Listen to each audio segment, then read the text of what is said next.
You're listening to Targeted Individuals Radio. Turn down the lights. Put on your headphones. Was it targeting or not targeting? Decide for yourself, because the story starts now. When Michael Reynolds moved into Building 12 at Pine Ridge Apartments, he was looking for one thing above all else: peace. After 15 years working long hours in downtown San Jose, he wanted somewhere quiet where he could come home, close the blinds, and leave the outside world behind. The apartment itself was nothing special, but the rent was affordable. The neighborhood appeared safe, and the second floor balcony overlooked a line of mature oak trees instead of a busy parking lot. For the first week, everything felt exactly as he had hoped. The neighbors were polite but distant. The evenings were quiet except for the occasional dog barking somewhere in the distance. Every morning Michael left for work at 7:30 and returned shortly after 6. Life settled into a comfortable routine. Then one evening he noticed a man across the courtyard. The apartment directly opposite his had a small balcony almost perfectly aligned with Michael's living room window. A middle-aged man sat outside in the same chair every evening. He never seemed to read or use a phone. He simply sat there, facing outward. The first time Michael noticed him, he thought nothing of it. Plenty of people enjoyed sitting outside after work. The second evening, the man was in exactly the same position.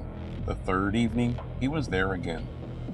Michael began recognizing small details: the same gray sweatshirt, the same baseball cap, the same coffee mug resting on the balcony railing. Sometimes the man appeared to be looking toward Michael's apartment. Whenever Michael glanced back, the man looked away almost immediately. It happened often enough that Michael began closing his curtains after sunset. Days passed, and the strange routine continued. Every evening the neighbor appeared on the balcony at nearly the same time. Every evening, he remained outside for hours. One Saturday morning, Michael decided to introduce himself. He crossed the courtyard, climbed the stairs, and knocked on the apartment door. There was no answer. He waited for nearly a minute before walking away. That night, the neighbor was back on the balcony, as if nothing had happened. Over the next 2 weeks, Michael noticed more unusual coincidences. Whenever he watered the plants on his balcony, the neighbors stepped outside within minutes. If Michael took out the trash late at night, the neighbor's front door quietly opened just long enough for someone to look into the hallway before closing again. One afternoon, Michael returned home early from work because of a canceled meeting. As he parked his car, he looked toward the apartment across the courtyard. The curtains moved slightly, even though there was almost no wind.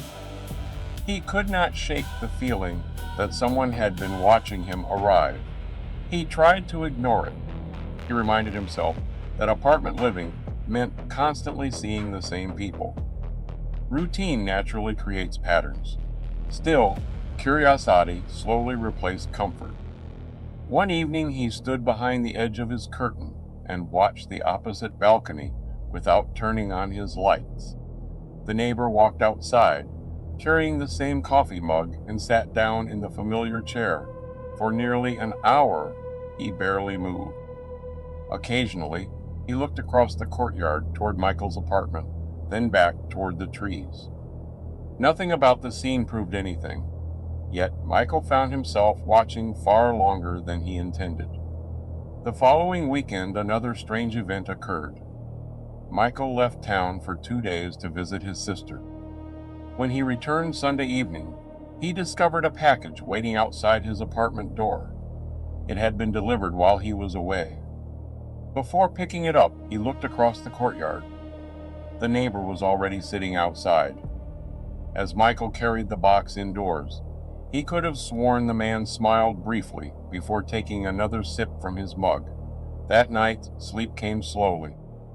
Around 3 in the morning, Michael woke after hearing what sounded like footsteps outside his apartment. He checked the hallway through the peephole. It was empty. Then he glanced through the living room blinds toward the neighboring building. Across the courtyard, one balcony light remained on. Someone appeared to be sitting perfectly still in the darkness. The following afternoon, Michael spoke with the apartment manager and casually asked how long the man across the courtyard had lived there. The manager frowned for a moment before checking the building records. According to the file, the apartment had changed tenants several months earlier. Michael thanked her and walked outside, feeling slightly confused. Several months? He had only been there for 3 weeks. Later that evening, he finally saw the neighbor leaving the building for the first time. Michael decided to wave. The man nodded politely, got into an ordinary sedan, and drove away without saying a word. For a moment, Michael felt embarrassed. Maybe he had built an entire mystery around someone who simply enjoyed sitting on a balcony after work. He laughed at himself and returned upstairs. But when he looked across the courtyard, only a few minutes later, someone was sitting in the same chair again. The balcony light glowed softly behind the figure. The same gray sweatshirt, the same baseball cap. Michael hurried back outside, expecting to find the sedan returning, but the parking space was still empty. He stood in the courtyard, looking from the empty parking stall to the occupied balcony, unable to explain what he was seeing. The next morning, the chair across the courtyard was empty for the first time. Since he had moved in, it remained empty all week. The curtains stayed closed. Eventually, a moving truck arrived and several workers carried furniture out of the apartment. Michael asked one of them whether the tenant was moving away. The worker looked puzzled and replied that the apartment had been vacant for weeks and was being prepared for a new renter. Michael looked up toward the balcony. The familiar chair was gone.